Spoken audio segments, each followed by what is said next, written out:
창세기 15장은 아브라함의 일생에 있어서 하나님께서 또 한 번 찾아오시는 장면을 기록하고 있습니다. 이 창세기 15장이 성경에 기록되어 있는 총 5번째 나타나신 것인데, 제일 먼저 갈대아 우르에서 하나님께서 나타나셨죠. 우상을 섬기던 데에서 하나님을 섬기는 자로의 인생의 전환을 위하여 부르신 것이니까 얼마나 중요한 때였겠어요. 두 번째, 하란에 머물러 있다가 아버지 데라가 죽었을 때에 다시 나타나시죠. 가나안 땅으로 가야 하는데 하란에서 머뭇거리고 있는 인생에 대하여 하나님께서 한 번 더 나타나신 거죠. 매우 중요한 때입니다. 세 번째는 가나안 땅으로 들어와서 세겜 땅에 머물러 있을 때 드디어 하나님께서 야, 네가 정말 내가 원하는 이 땅으로 왔구나. 이 땅을 내 자손에게 줄게. 이렇게 말씀하시면서 세 번째 나타나시고요. 네 번째에는 아브라함이 주도하여 가나안 땅까지 오긴 하였으나 여전히 롯과 함께 있으므로 롯을 의지하는 마음이 있었는데, 그 목자들이 다투는 고로 롯과 헤어진 직후에 하나님이 네 번째 나타나셔서 네가 드디어 홀로 섰구나 하고는 그에게 동서남북을 바라보게 하시고 보이는 땅을 다 너와 내 자손에게 주겠다 말씀하신 것이 네 번째 만남이죠. 그리고는 이제 창세기 15장에 와서 5번째로 하나님께서 아브라함을 만나 주십니다. 우리 하나님은 참 이렇게 중요한 시기마다, 의미가 있을 때마다, 가치가 필요할 때마다 꼭 오셔서 알려주시고 대화해 주시고 가르쳐 주시고 함께 하시는 것을 보면 우리 하나님 참 좋으신 하나님이에요. 우리 같이 한번 저를 따라서 한번 해볼까요? 우리 하나님은 참 좋으신 분입니다. 믿습니까? 네, 인생에서 진정한 삶의 고백으로 그렇게 드려줬으면 좋겠습니다. 이 5번째 만남에서 하나님께서 아브라함에게 하신 말씀은 두려워하지 말라는 것이에요. 두려워하지 마라. 내가 너의 방패가 되고 내가 너의 지극히 큰 상급이니까 두려워하지 말라. 이 말씀을 하시기 위하여 나타나셨습니다. 두려워하지 말라부터 말씀하신 것을 보니까 아브라함이 무엇인가 지금 두려워하고 있었던 때인 것을 알 수가 있습니다. 무엇을 두려워하고 있었을까? 전쟁도 승리로 이끌고 멋진 믿음의 모습도 보이고 나름대로 그쯤만 되어도 사람들에게 큰 칭찬을 받을 만한 자리에 있다라는 생각이 드는데, 아브라함의 속 마음에는 어떠한 두려움이 있었기에 하나님께서 그 중심을 보시고 두려움을 치유하시기 위하여 찾아오셨을까 하는 것을 생각해 보면 몇 가지를 생각해 볼 수 있는데요. 그 뒤에 나오는 치유해 주시는 하나님의 말씀을 통하여 우리가 충분히 추측을 해볼 수가 있겠습니다. 내가 너의 방패다, 그러니 두려워하지 말아라 하는 말씀을 보아서는 분명 아브라함은 누군가로부터 공격을 당할 것 같은 어떤 두려움을 가졌던 것 같습니다. 그것은 14장에서 우리가 본 것처럼 그가 318명밖에 안 되는 집에서 길리운 군사를 가지고 그 북부 연합군들을 모두 물리친 대승전을 한 그 사건 이후에 나타나는 현상으로서 아마도 추측하기에 아브라함의 마음속에 이제 승리하고 돌아와서 시간이 어느 정도 흘렀을 때에 야, 내가 어떤 용기를 가지고 롯을 구하기 위하여 쫓아가서 이렇게 전쟁에 참여해서 하나님의 은혜로 대승리를 하긴 하였지만 조금 무모한 것 아니었나? 이러다가 그들이 보복이라도 하기 위해서 다시 전쟁을 일으키면 어떻게 되나? 이 318명 가지고 어떻게 그 큰 나라들을 대항할 수 있을까? 이런 생각들을 하지 않았겠어요? 그러면서 마음에 자기도 모르는 사이에 두려움이 찾아오게 된 것이죠. 우리가 상식적으로 생각해도 그렇죠. 그 4개국이 연합해서 당시를 호령하고 있던 맹주가 1개인에게 그렇게 밤에 기습을 당해서 처참하게 패전을 했을 때에 그냥 가만히 넋놓고 앉아 있을 어느 맹주가 있겠어요. 그러니까 분명히 전열을 재정비하고 다시 보복을 하기 위한 생각을 하지 않았겠습니까? 그것을 아브라함이 추측을 해볼 때에 마음속에 두려움이 생기기 시작하는 거죠. 바로 그때에 하나님께서 나타나셔서 내가 너의 방패다, 내가 너를 지켜준다, 걱정하지 말아라, 이렇게 말씀을 하시는 것이겠죠. 두 번째로 내가 너의 지극히 큰 상급이다 라고 말씀하시는 것으로 미루어 보아서 아마도 이런 걱정을 하지 않았나 싶습니다. 소돔 왕을 만나서 그 모든 전리품을, 전쟁에 참여한 자기의 동료들의 분깃을 제외한 나머지 몽땅을 다 소돔 왕에 돌려주지 않습니까? 아브라함이 차지해도 아무도 무엇라 할 수 없는 권리가 있었지만 하나님의 이름이 땅에 떨어지는 것이 싫어서 소돔 왕이 내가 아브라함을 부자되게 만들었다 라고 말하는 것 듣기 싫어서 하나님의 이름을 보호하기 위해서 모든 전리품을 다 주긴 하였는데, 시간이 흘러 조금 생각해 보니 그때 좀 이렇게 적당히 받아둘 걸, 어느 정도 이렇게 해도 아무도 뭐라 하지 않는데 이러다가 혹시 내가 가지고 있는 이 소유 다 없어지고 나면 난 뭘 먹고 사나? 혹시 이런 걱정을 했을런지 모르겠습니다. 그러니까 그 가난에 대한 두려움이 아브라함도 모르는 사이에 찾아왔을 수가 있겠습니다. 바로 그러한 중심을 보신 하나님께서 말씀하시는 것이 아브라함아, 두려워하지 마라, 걱정하지 마라, 내가 너의 지극히 큰 상급이다, 내가 있지 않냐, 내가 있지 않냐. 너가 나에 대한 믿음을 가지고 그렇게 큰 소리를 쳤던 것 결코 헛소리가 아니다.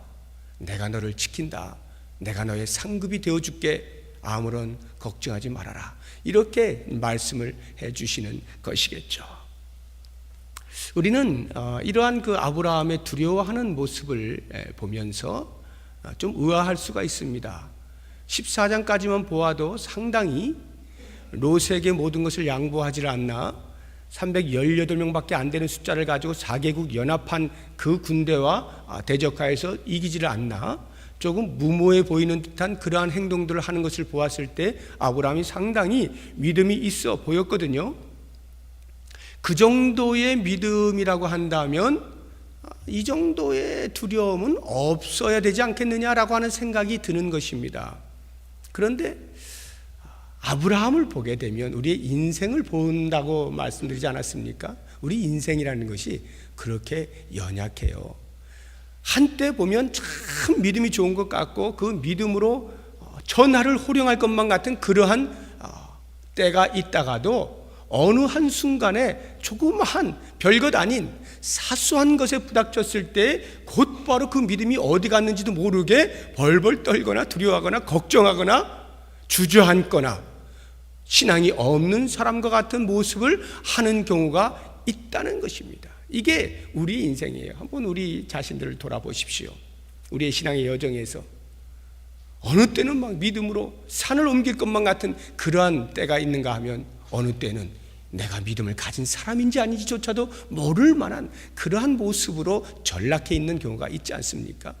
이렇게 믿음이라고 하는 것은 오고 간다 이겁니다. 높아졌다 낮았다 이렇게 굴곡이 있다라고 하는 것을 우리에게 보여주고 있습니다. 그렇기 때문에 그러한 순간순간들에 하나님께서는 맥을 짚으시면서 그 중요한 때에 꼭 나타나셔서 말씀을 해주시고 격려하시거나 책망하시거나 용기를 불어넣어 주시거나 위로하시거나 하는 일들을 통하여 우리로 하여금 믿음의 여정을 계속 걷게 만드시는 것입니다.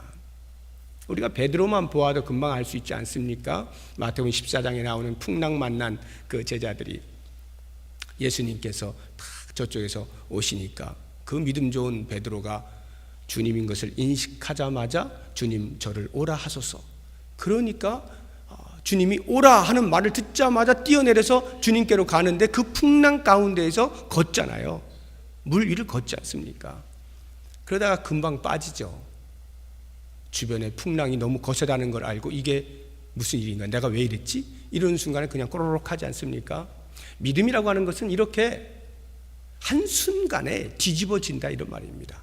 이런 것이 우리의 인생의 모습이다라고 할 때에 우리는 어떻게 믿음을 지켜나가야 하는가 하는 부분을 생각해 볼 수 있어야겠습니다. 그런데 아브라함이 두려워하는 것은 제가 지금 말씀드린 이 두 가지보다 좀 더 확실한, 좀 더 근거가 있는 두려움이 있는데, 그것이 바로 무자한 것에 대한 두려움입니다. 자식이 없는 것에 대한 두려움. 이것이야말로 아브라함을 지배하고 있던 그 당시에 가장 큰 두려움이 아니었나 하는 생각이 듭니다. 왜냐하면 2절과 3절의 말씀을 보시게 되면 하나님께서 그렇게 말씀을 하시고 나니까 아브라함이 곧바로 뭐라고 말씀하시냐면 2절과 3절 같이 읽어봅니다. 아브라함이 이르되 주 여호와여 무엇을 내게 주시려 하나이까? 나는 자식이 없사오니 나의 상속자는 이 다메섹 사람 엘리에셀이니이다. 아브라함이 또 이르되 주께서 내게 씨를 주지 아니하셨으니 내 집에서 길린 자가 내 상속자가 될 것이니이다. 만약에 제가 앞서 말씀드린 그 두 가지가 아브라함에게 주요 두려움의 원인이었다면 아마 2절과 3절은 내용이 달라졌어야 할 것입니다. 그런 그 하나님의 말씀, 내가 너의 방패고 내가 너의 지극히 큰 상급이다라는 말씀을 들었을 때 그렇군요 하나님 하고 안심하거나 기뻐하거나, 아니면 혹시 항변할 것이 있다면 그 부분에 대하여서 항변을 해야 하는데 전혀 다른 내용 아닙니까? 나는 자식이 없습니다. 하나님께서 나에게 씨를 주지 아니하시니까 나는 이제 집에서 길리운 이 다메섹 사람 엘리에셀이 내 후계자가 되겠습니다. 내 상속자가 되겠습니다. 푸념을 늘어놓는 것이죠. 왜 그런 푸념을 늘어놓을까요?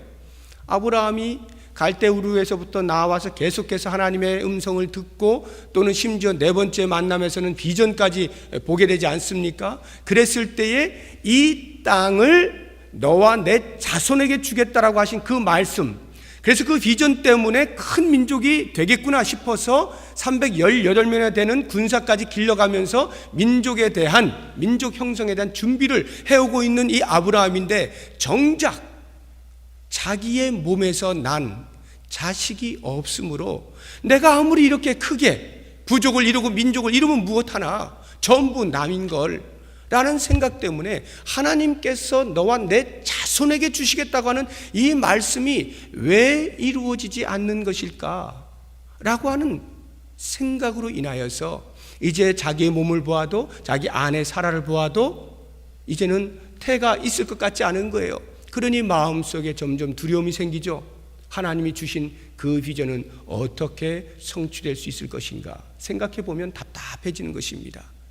아브라함의 마음에는 그것이야말로 가장 짓누르고 있었던 두려움이 아닐까 하는 생각을 해보는 것입니다. 이 무자함에 대하여서 비전을 이룰 만한 아무런 근거를 찾을 수가 없으니까 마치 아브라함은 포기한 듯이 내 몸에선 더 이상 날 기미가 없으니 이제 내 집에서 길리운 이 다메섹 사람 엘리에셀을 세워야 되겠다라고 하는 생각을 하나님께 토로하면서 저는 이렇게나 하겠습니다 라고 말을 하고 있는 것이죠.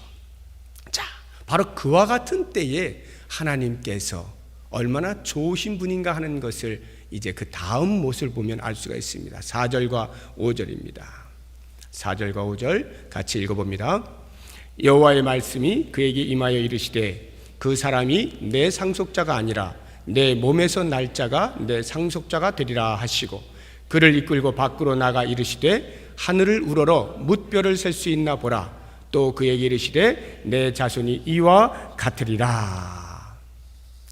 하나님께서 아브라함의 그 투정을 받아주시는 것입니다. 그리고는 그를 조용히 이끌고 밖으로 나갑니다. 야 아브라함아, 아니야, 그 엘리에셀 아니다. 네 몸에서 분명히 씨가 난다. 네 몸에서 난 자손이 번성하게 될 거야 하고는 하늘을 보라고 하시는 거예요.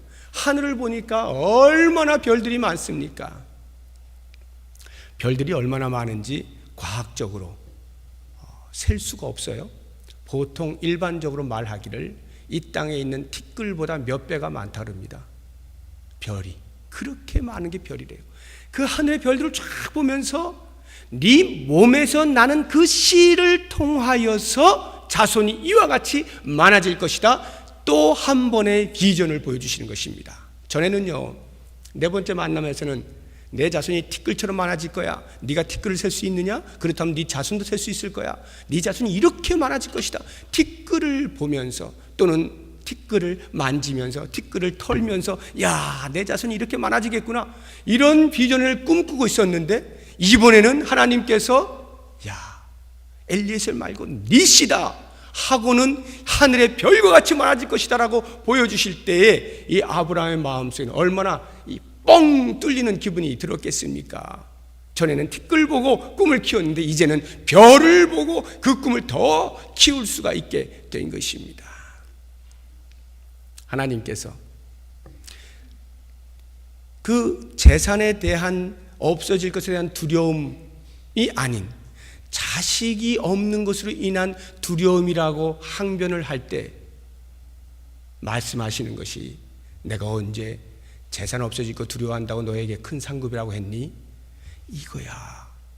이게 바로 너의 큰 상급이야. 내가 너의 몸에서 씨가 나게 해줄게. 그게 바로 너의 상급이라는 말이야 하고는 하나님께서 말씀해 주신 것을 그로 하여금 정확하게 이해하도록 말씀해 주시고 보여주시는 것입니다. 그렇게 되자 드디어 아브라함이 여호와를 믿었다라는 말이 6절에 나오는 것입니다. 6절을 보십시오. 우리 6절만 다 같이 읽어보겠습니다. 아브라함이 여호와를 믿으니 여호와께서 이를 그의 의로 여기시고. 아브라함이 여호와를 믿었어요. 이 믿었다는 말이 아브라함의 이 아브라함을 향하여 아브라함과 관계되어진 모든 말 가운데 처음 등장하는 거예요. 믿었다는 말이. 아브라함이 여호와를 믿었다는 말이 여기 처음 나오는 것입니다. 그럼 그전에는 뭐였나? 한 번 더 말씀을 들어보십시오. 아브라함이 여호와를 믿었다라고 하는 이 사실,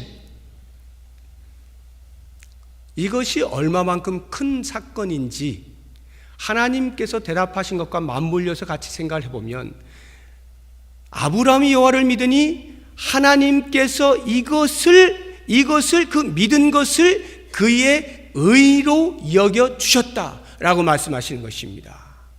바로 이 창세기 15장 6절의 말씀을 가리켜서 이신칭의 또는 이신득의라는 말을 쓰고 있는 것입니다. 믿음으로 의롭게 여겨진다, 믿음으로 의롭게 되어진다 라고 하는 말, 이신칭의입니다. 우리가 지금 우리는 그 가톨릭에서 나온 신교, 개신교입니다. 어떤 분들은 이 가톨릭과 이 개신교의 차이를 큰 집과 작은 집 이렇게 이야기하시는 분들이 계시는데 잘 이해를 하셔야 됩니다. 큰 집, 작은 집의 개념이 아니에요. 마틴 루터가 가톨릭, 그 원래 교회, 그 가톨릭에서 뛰어나올 때 가지고 온 5가지 큰 주제가 있습니다. 그 5가지를 들고 가톨릭은 아니다라고 하고 외치고 나온 것이거든요. 그 가운데 하나가 솔라 피데라고 하는 것입니다. 오직 믿음이라는 것이고요. 두 번째가 솔라 그라치아, 오직 은혜라는 것이고요. 그 다음 세 번째가 솔라 스크립투라, 오직 성경입니다. 그리고 네 번째가 솔루스 크리스투스, 오직 그리스도이고요. 다섯 번째가 솔리 데오 글로리아, 오직 하나님의 영광. 이 5가지를 기치를 들고 나온 것인데 그 첫 번째인 솔라 피데라고 하는 이 말, 오직 믿음, 이게 뭘 말하냐면 당시 가톨릭, 중세 가톨릭은 오직 믿음이 아니라 믿음에 선행이 더해져야만 구원을 얻는다라고 가르쳐 왔던 것입니다. 그래서 마틴 루터가 이 오직 믿음이라고 하는 성경의 가르침을 발견하기 전까지 그 역시 사제로서 선행을 어떻게 하면 내가 구원을 이룰 수 있을까에 대하여 끊임없이 베드로 성당의 그 높은 계단을 계속 무릎으로 기어 올라가면서 자기의 고행을 통하여서 어떻게 해서든지 절지 않은 삶을 살고 하나님 보시기에 깨끗한 삶, 거룩한 삶을 살 수 있을까? 그래서 구원을 얻을 수 있을까에 대하여 노력한 사람 아닙니까? 아무리 기어 올라가도 하나님의 구원에 대하여 눈이 뜨이지가 않는 거예요. 그러다가 하나님의 말씀을 읽는 가운데에서 하박국 선지자가 2장 4절에서 오직 의인은 믿음으로 말미암아 산다라고 하는 이 말씀을 사도 바울이 신약에 와서 재해석을 하면서 로마서 1장 17절에도 오직 의인은 믿음으로 말미암아 산다, 갈라디아서 3장 11절에도 오직 의인은 믿음으로 산다, 이와 같은 갈파를 해놓았는데 마틴 루터의 눈에 그것이 들어온 거예요. 꼽힌 거예요. 야, 의인은 믿음으로 말미암아 사는구나. 우리가 어떻게 의롭게 되는가, 우리가 어떻게 구원을 얻는가, 오직 믿음이로구나. 이 사실을 깨닫게 되면서 그가 뛰쳐나온 것이 솔라 피데예요. 오직 믿음. 그런데 바로 이 말씀에 최초로 성경이 언급하고 있는 것이 바로 이 창세기 15장 6절 말씀인 것입니다. 아브라함이 여호와를 믿으니 여호와께서 이를 그의 의로 여기시고, 아브라함의 믿음을 보시고 하나님께서 의인이라 칭하셨다, 즉 구원을 베푸셨다라고 하는 것입니다. 그렇기 때문에 우리들은 어떠한 인간의 행위로도 구원을 얻을 수 없는 이 사실을 분명히 알고 있어야 됩니다. 가슴 깊은 곳에 새기고 있어야 돼요. 언제 어느 때라도 여기에서 떠나는 순간, 인간의 행위가 들어가는 순간 우리는 더 이상 기독교가 아닌 종교로 전락하는 거예요. 더 이상 살아계신 여호와 하나님을 믿는 것이 아니라, 섬기는 것이 아니라 우리가 만들어 놓은 신을, 우상을 섬기게 되는 것입니다. 어마어마한 차이예요.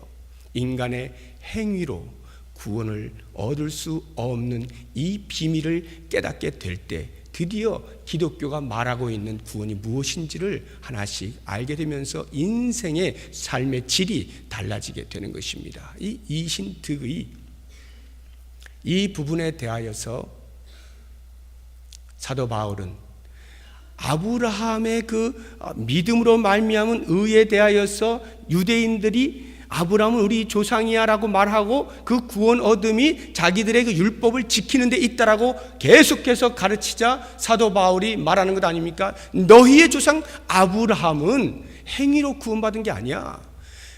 율법을 행함으로 구원받은 게 아니야. 할례를 받았을 때 구원받은 게 아니라 이미 그 전에 믿음으로 말미암아 구원 얻은 것이다 라고 이 창세기 15장 6절의 말씀을 가지고 그들에게 가르쳐주고 있는 것입니다. 그것이 로마서 4장에 나와 있어요. 우리 같이 한번 살펴보겠습니다. 로마서 4장 한번 보시죠.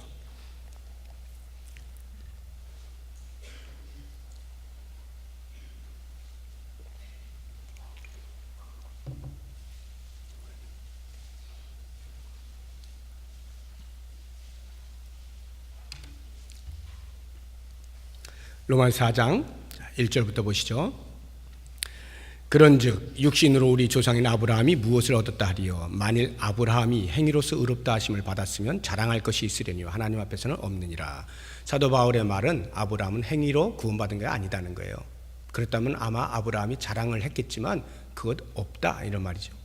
성경이 무엇을 말하느냐? 아브라함이 하나님을 믿음에 그것이 그에게 의로 여겨진 바 되었느니라. 창세기 15장 6절 말씀을 그대로 말하고 있는 것입니다.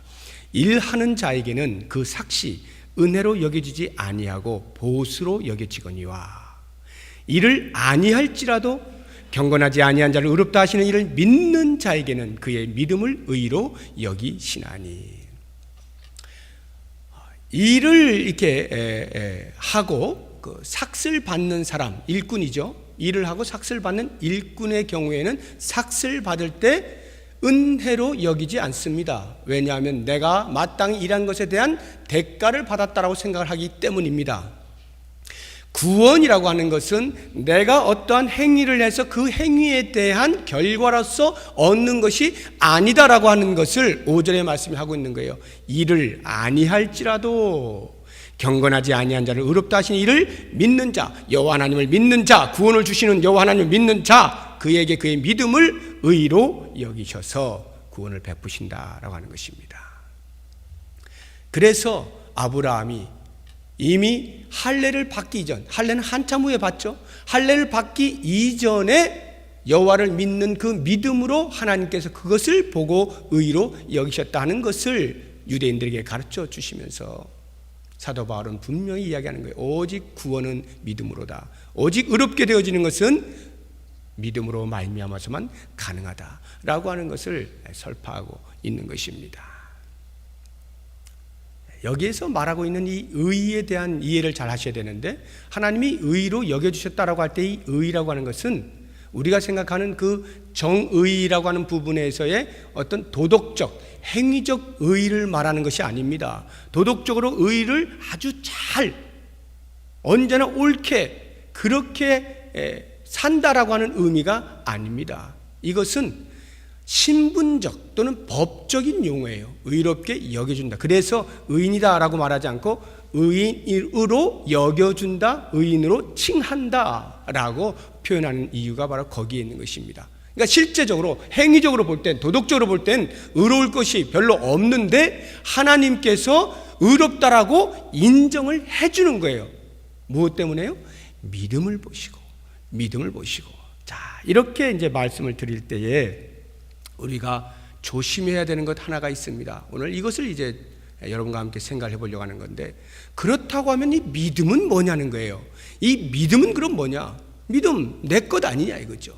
내가 믿으니까 그것을 보시고 의로 여겨주신 것 아니냐 라고 하는 것 때문에 이 믿음을 나의 행위의 하나로 보려고 하는 오해가 있는 것입니다. 믿음이 있지 않느냐, 믿음이 구원을 얻게 한 것이다라고 이 믿음을 구원의 근거로 생각을 하려고 하는 분들이 계시는데, 우리 기독교가 말하고 있는 믿음은 그러한 종류의 믿음이 아닌 것입니다. 믿음이 만약 구원의 근거가 된다면 이 믿음은 또 다른 행위가 되는 것이므로 행위로 말미암는 구원밖에는 아닌 것이죠. 기독교는 그것이 아니라고요. 그러면 이 믿음이 뭐냐는 거예요. 이 믿음은 한마디로 이야기하면 하나님의 설득의 결과입니다. 하나님의 설득의 결과. 다시 말하면 하나님께서 믿을 수 있는 모든 여건들을 마련하시고 계속하여 그 믿음을 표현할 수 있는 자리에까지 몰아가시는 것입니다. 인도해 가시는 거예요. 인격적인 반응을 보이도록 계속 참으시면서, 알려주시면서, 가르쳐주시면서 계속 그 믿음의 표현을 할 수 있는 자리까지 가게 만드시는 거예요. 결국 그렇게 설득되어져서 항복하여 나온 소리가 내가 믿습니다 이 말이에요. 아브라함이 지금 여호와를 믿으니라고 하는 말은 전혀 믿을 만한 어떤 상황도 되지 아니하는데, 아브라함이 자체가 훌륭해서 믿음이 너무나 커서 말 같지도 않은 소리지만 내가 믿어준다 그래 하고는 이를 꽉 물고 여호와 하나님 제가 믿습니다 이렇게 한 것이 아니란 말이에요. 그렇게 했다면 그 믿음이 또 하나의 행위가 되어져서 구원을 이루는 근거가 되겠죠. 그러나 성경 그렇게 말하지 않아요. 한번 보세요. 어떻게 아브라함이 이 창세기 15장 6절에서 여호와를 믿으니라고 말을 할 수가 있었겠어요? 그 사건만 딱 띄워놓고 보면 이런 것 아닙니까? 밖으로 데리고 나갔어요. 하늘을 보여줬습니다. 별들이 많습니다. 야, 너 시에서 태어난 사람을 통하여서 이 자손들이 이 별처럼 많아질 거야 라고 할 때 어느 미친 사람이 그걸 고지 듣겠냐고요. 안 그래도 지금 자기와 자기 아내는 더 이상 애를 낳을 수 있는 상황도 아니에요. 하물며 그 한 씨를 통해 어떻게 별처럼 많아질 수가 있겠어요? 그러니까 이해도 되지 않는 것이고요. 거기에서는 아무리 이를 악물고 믿으려고 해도 믿어지지 않는 거죠. 안 되는 겁니다. 그런데 어떻게 아브라함이 여호와를 믿으니라고 고백을 할 수 있었느냐? 그것은 이미 창세기 12장, 13장, 14장을 거쳐오면서 갈대아 우르에서 건져내신 그 여호와 하나님을 조금씩 점점 알아가면서 그 하나님의 전능하심을 맛보면서 생활 가운데 경험하면서 그것들이 쌓이고 쌓여 여기까지 왔을 때 하나님께서 그 말씀을 하시니까 아브라함이 주저없이 믿을 수가 있게 된 거예요. 결국 아브라함이 여호와를 믿었다라고 하는 이 고백은 하나님의 계속되어진 설득의 결과로 나타난 것이다 라고 할 때 그것이 어찌 아브라함의 행위가 될 수가 있겠어요. 그러므로 이 아브라함의 믿음이라고 하는 것은 하나님이 가게 하시는 그 여정 속에서의 너무나 자연스럽게 고백되어지지 아니할 수 없는 표현으로서 내가 여호와 하나님을 믿습니다 이렇게 말하는 거예요.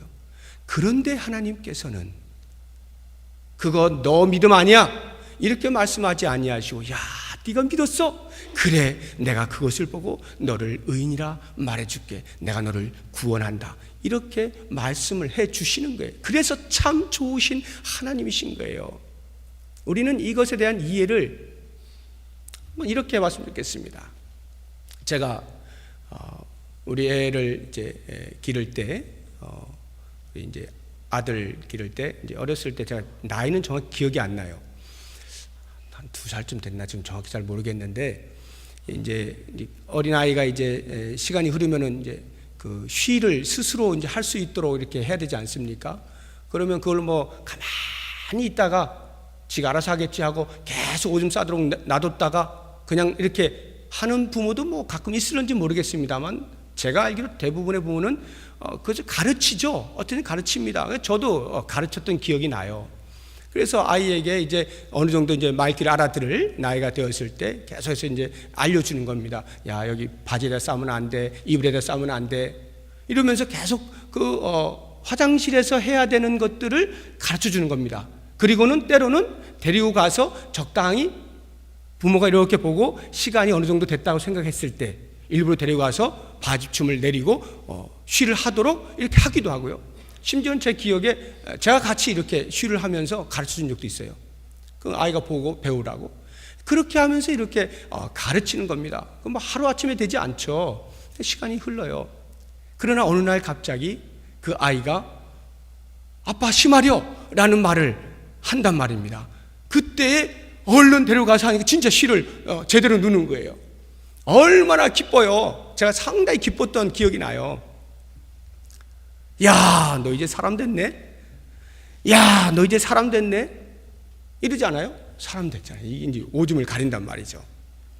그때에 한번 생각해 보세요. 그 아이가 아빠의 말을 듣고, 야, 나 이제 진짜 사람 됐구나. 오줌을 가리는 그 시간을 가리켜서, 아, 이때가 내가 사람 되는 거구나. 라고 생각을 한다면, 크게 착각하는 거겠죠. 그 아이가 사람 된 거는 이미 부모의 몸에서 나올 때부터 이미 사람이에요.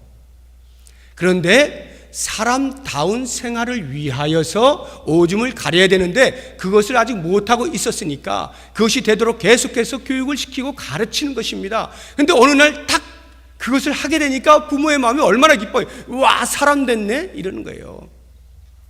하나님께서 아브라함이 여호와를 믿으니 그것을 보시고 의로 여기셨다라고 하는 것이 마치 이와 같은 것입니다. 이미 하나님은 갈대 우르에서 건지실 때 이미 구원을 작정하신 것이 구원은 시작된 거예요. 다만 아브라함이 깨달아 자기의 입으로 고백하게 되어지는 그 순간에 하나님께서는 그것을 의로 여기셨다. 사람 됐구나. 이렇게 말해주는 거예요. 그러면 보세요. 사람 되었으면요, 그 다음부터는 완벽한 생활을 합니까? 아니요. 여전히 오줌은 가리는지 몰라도요, 옷 자기 혼자 못 입습니다. 밥 지 혼자 잘 못 먹어요. 자꾸 흘려요. 그러니까 또 그것도 훈련시키는 거예요. 시간이 흐르면 이제 옷도 자기가 입고요, 세수도 자기가 하고요, 머리도 자기가 빗고요, 자기가 밥을 먹고 자기 생활을 점점 해나가게 되는 거죠. 쉬를 가리는 것은 전초전이나 마찬가지예요. 이제 겨우 시작하는 것과 마찬가지입니다. 지금 하나님께서 아브라함의 믿음을 보시고 그의 의로 여겨주셨다고 하는 것은 그래서 그 의가 완벽한 그런 의가 아니고, 그래서 아브라함의 믿음이 완벽한 믿음이 아니라 이제 출발하고 있는 믿음에 불과한 거예요. 그런데 우리는 이 믿음이라고 하는 것을 자꾸 우리 구원의 구원이라고 하는 결과를 얻는 원인으로 생각을 하게 되어질 때에 무언가 그래도 내가 믿지 않았느냐라고 하는 이 행위에 대한 잠재적 욕구가 있는 거예요. 그거 아니냐, 내가 그래도 믿지 않았는가, 내가 믿은 행위가 있지 않느냐라는 생각을 하게 되면서 자꾸 행위가 들어가게 되는 것입니다.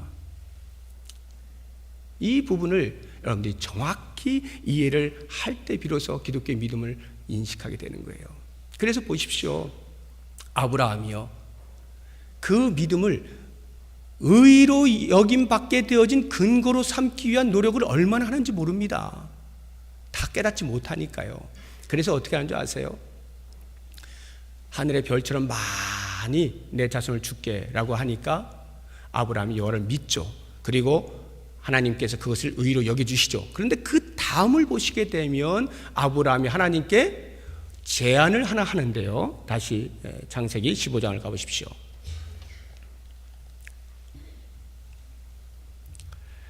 8절을 보십시오. 8절을 보시면 그가 이르되 주 여호와여 내가 이 땅을 소유로 받을 것을 무엇으로 알리이까? 내가 이 땅을 소유로 받을 것을 무엇으로 알리이까? 믿긴 믿었는데요. 저에게 좀 증표를 보여주십시오 라고 요구하는 거예요. 내가 믿어지긴 하는데요, 그래도 좀 더 확실하게 뭔가 좀 증표를 보여주세요. 사인을 보여주세요. 확인할 수 있는 뭘 좀 보여주세요. 이렇게 말하는 거예요. 그러니까 어떻게 해요? 하나님께서 그 어린 믿음을 가진 아브라함이 그걸 요구하니까 너 아직도 나를 못 믿어? 이렇게 하지 아니하시고 보여주시는 거예요. 그 보여주시는 것이 뭡니까? 암소, 암염소, 암양, 숫소죠. 숫염소, 숫양 3년 된 거 잡아다가 둘로 쪼개고 양쪽으로 딱 놔라. 아브라함이 그대로 합니다. 딱 놨습니다. 언약을 체결하겠다는 거예요. 지금 하나님과 아브라함 사이에 언약을 체결하겠다는 거예요. 이것 반드시 지킨다 라고 하는 그 언약 체결을 딱 하는 것입니다. 그런데 그 동물들을 반으로 쪼개서 이렇게 놓는 이유는요, 그 당시에 고대 근동에서의 그 언약 체결 방식이 그와 같았어요.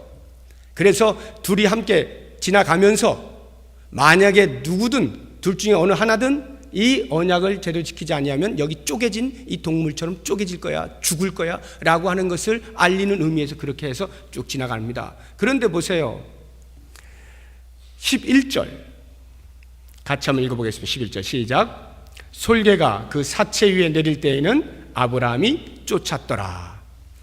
동물을 쪼개놓으니까 피냄새를 맡고 솔개가 기웃기웃거리면 자꾸 먹으려고 해요. 그러니까 아브라함이 그걸 열심히 쫓는 거예요. 왜 쫓아요? 먹으면 안 되죠. 지금 언약을 체결해요. 하나님과 지금 이 엄청난 약속, 이 땅을 내 자손에게 줄게, 내 자손이 하늘의 별처럼 많아질 거야, 이 약속이 지금 체결되고 있는 순간 아닙니까? 이제는 완전히 도장 찍는 순간이에요. 그러니까 솔개가 와서 방해를 하면 안 되죠. 쫓아내야 됩니다. 열심히 쫓아내요. 아브라함이 열심히 쫓아내요. 왜요? 아브라함이 그 언약에 동참하기 위해서 그렇죠. 동참해서 좋습니다. 하나님, 이제 하나님과 저와 완전히 도장 찍었으니까 절대 변함이 없어야 됩니다. 그것을 확인하고 싶어서 그 언약에 동참하기 위해서 계속 부지런히 쫓습니다. 그런데 결과가 어떤가요? 솔개는 쫓았는데 그 다음 보시면 13절, 12절 같이 읽어보겠습니다. 해질 때에 아브라함에게 깊은 잠이 임하고 큰 흑암과 두려움이 그에게 임하였더니, 이걸 보시면 해질 때까지 계속 쫓았어요. 솔개를 계속 쫓았어요. 그런데 아브라함의 깊은 잠이 임했대요. 이 말은 아브라함이 잤다는 말이 아니라 아브라함을 자게 만들었다, 하나님께 자게 만들었다는 거예요. 그는 동참하기 위해서 열심히 솔개를 쫓고 있는데 자꾸 졸린 거예요. 왜 그런지 모르겠는데 자꾸 졸려요. 하나님이 잠들게 만드셨어요. 왜 그랬을까요? 그리고는 뒤를 보시게 되면 횃불이 그 쪼갠 고기 사이로 지나가는데, 이 횃불이 여호와 하나님을 상징하는 것이거든요. 횃불이 홀로 지나갑니다. 아브라함이 같이 가야 되거든요. 같이 가면서 언약이 체결되는 것인데 하나님께서 아브라함을 잠들게 만들어 놓으시고 홀로 지금 걸어가시는 거예요. 이유가 뭐겠습니까? 인간이 하나님과 언약을 체결하여 하나님 변하지 마십시오, 아무리 이를 악물고 상대방에게 주장한다 할지라도 정작 변하는 건 누구라는 거예요? 인간이라는 거예요. 인간은 그 언약을 못 지킨다는 거예요. 못 지킨다는 거예요. 이게 인간이라는 거예요. 하나님께서 그것을 아시기 때문에 행위로서 어떠한 언약도 지켜낼 수 없는 것이 인간인 것을 아시기 때문에 행위로서 구원에 관련하여서 어떠한 노력도 할 수 없는 것을 아시기 때문에 하나님은 아예 아브라함을 잠재운 거예요. 그리고 하나님 스스로 가시면서 스스로 언약을 체결하는 거예요. 여러분 생각해 보세요. 이 언약을 체결할 때 얼마나 하나님 편에서 보면 가소롭겠어요. 이거 말이 안 되는 계약이죠.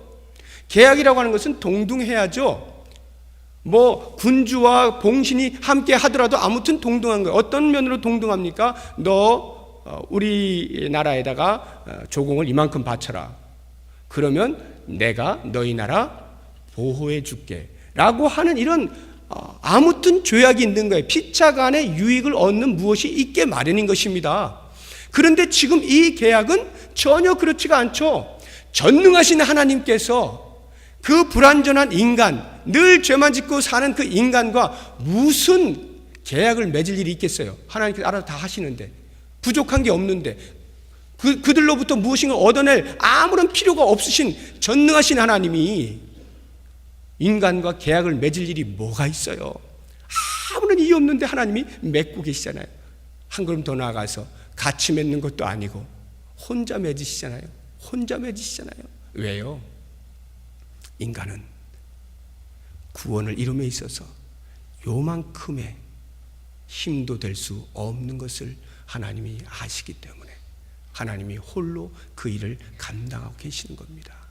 이것을 보면 우리의 구원이란, 우리가 의롭게 된다라고 하는 것은 나에게서는 단 1%도 0.1%도 찾아볼 수 없는 것이고 전적인 하나님의 은혜예요. 그래서 에베소서 2장 8절 9절이 그렇게 말씀하는 것 아닙니까? 너희는 그 은혜에 의하여 믿음으로 말미암아 구원을 얻었으니 이것이 너희에게서 난 것이 아니요 하나님의 선물이라. 행위에서 난 것이 아니니 이는 누구든지 자랑치 못하게 하려 함이라. 하나님의 구원은 전적으로 하늘로부터 내려오는 선물이라 말씀하는 거예요. 왜 이것을 아는 것이 그렇게 중요하냐? 두 가지입니다. 첫째는 이것을 알게 될 때 우리의 모든 신앙함이 종교적 어떤 겉모습 껍데기로 가지 아니하고 살아계신 여호와 하나님을 온전히 섬길 수 있게 되는 거예요. 온전히 섬길 수 있게 되는 거예요. 두 번째는 우리의 신앙함이 오직 하나님 앞에 겸손함으로 무릎을 꿇고 우리에게 구원을 베푸신, 아무런 내게 근거가 없을 때에 구원을 베푸신 그 하나님 앞에 겸손함으로 진정한 감격과 감사로 하나님을 섬길 수가 있게 되는 거예요. 여기에 기독교의 참 신앙의 맛이 있는 것입니다. 나에게서 어떠한 근거도 찾아내지 못할 때 구원을 베푸신 그 하나님의 은혜에 감격하여 그 반응으로 드려지는 우리의 신앙생활이라고 할 때 여기에 겸손함이 있고요. 이 겸손함이 곧 우리에게 가장 큰 복이다 이 말이에요. 하나님을 하나님으로 우리의 인간의 인간됨을 정확히 인식하고 신앙생활하는 것만큼 더 큰 복이 없다는 거죠. 결국에는 이 신앙을 붙잡는 것이야말로 나에게 가장 큰 복인 것을 깨닫고 다시 한번 오늘 말씀을 통하여서 기독교의 믿음이 무엇인지 나에게서 찾을 수 없는 아무런 근거 없을 때 찾아오신 하나님의 전적인 은혜, 그래서 내가 어느 믿음의 수준에 있든지 결코 자랑할 것이 없는, 어느 누구도 판단하거나 비평할 수 없는 그것을 분명히 인식하시고 이 기독교의 믿음의 뿌리를 깊이 내리시면서 오직 하나님께만 영광을 돌려드리는 솔리 데오 글로리아, 오직 하나님의 영광을 위하여 사는 우리 모두가 될 수 있기를 주의 이름으로 축복합니다. 기도하겠습니다. 하나님, 믿음으로 말미암는 의가 또 다른 나의 행위로서의 믿음이 아닌 하나님의 전적인 설득의 결과물인 것을 깨닫고 이제는 이 믿음으로 하나님을 부르고 하나님을 신뢰한다 하면서도 더 이상 자랑하지 않게 하시고 오직 겸손함으로 하나님의 하신 일에 전적인 감격과 감동으로 감사의 마음으로 아름다운 신앙의 삶을 살아갈 수 있는 우리 모두가 되도록 축복하여 주시옵소서. 예수 그리스도의 이름으로 기도드립니다. 아멘.